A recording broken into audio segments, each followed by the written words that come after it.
Everyone, ഇന്ന് cauliflower റോസ്റ്റാണ് ഉണ്ടാക്കുന്നത്. അതിനായി അരിഞ്ഞു വച്ചിരിക്കുന്ന 500 ഗ്രാം കോളിഫ്ലവറിലേക്ക് ഒരു പിഞ്ച് മഞ്ഞൾപ്പൊടി, 1 സ്പൂൺ മുളക് പൊടി, 1/2 സ്പൂൺ ഉപ്പ് എന്നിവ ചേർത്ത് ഇളക്കി 5 മിനിറ്റ് റെസ്റ്റ് ചെയ്യാനായി വയ്ക്കുക.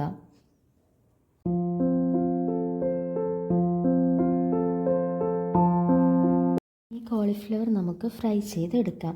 ഞാനിവിടെ എയർ ഫ്രൈ ആണ് ചെയ്യുന്നത്. 15 മിനിറ്റ് 180 ഡിഗ്രി സെൽഷ്യസിൽ പ്രീഹീറ്റ് ചെയ്ത എയർ ഫ്രൈയറിലേക്ക് കോളിഫ്ലവർ ഇട്ട് 10 മിനിറ്റ് 180 ഡിഗ്രി സെൽഷ്യസിൽ ഫ്രൈ ചെയ്ത് എടുക്കാം. ചൂടായി വന്ന കടായിലേക്ക് 2 സ്പൂൺ ഓയിൽ ഒഴിച്ച് ചൂടായ ശേഷം 1/2 സ്പൂൺ ജീരകം ഇട്ട് പൊട്ടിച്ച് എടുക്കുക.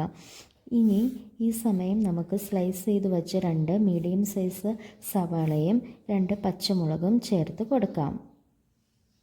ഇനി ഈ സവാള നന്നായി വഴറ്റി എടുക്കുക.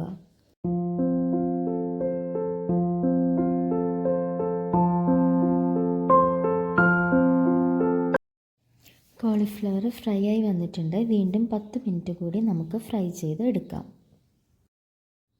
വഴണ്ട് വന്നിരിക്കുന്ന സവാളയിലേക്ക് 1/2 സ്പൂൺ മുളക് പൊടി, 1 പിഞ്ച് മഞ്ഞൾപ്പൊടി, 1/2 സ്പൂൺ മല്ലിപ്പൊടി, 1/4 സ്പൂൺ പെരിഞ്ജീരകം എന്നിവ ചേർത്ത് പൊടികളുടെ പച്ചമണം മാറണ വരെ നന്നായി വഴറ്റിയെടുക്കുക.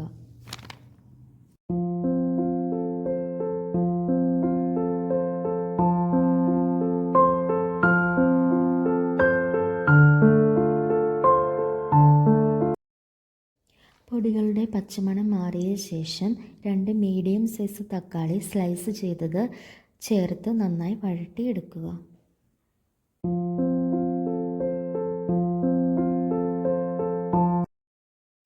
കോളിഫ്ലവർ നന്നായി ഫ്രൈ ആയി വന്നിട്ടുണ്ട്.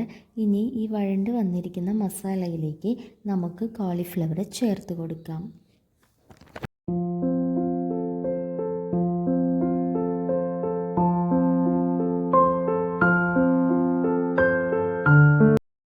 ഇങ്ങനെ നമുക്ക് സെർവ് ചെയ്യാവുന്നതാണ്.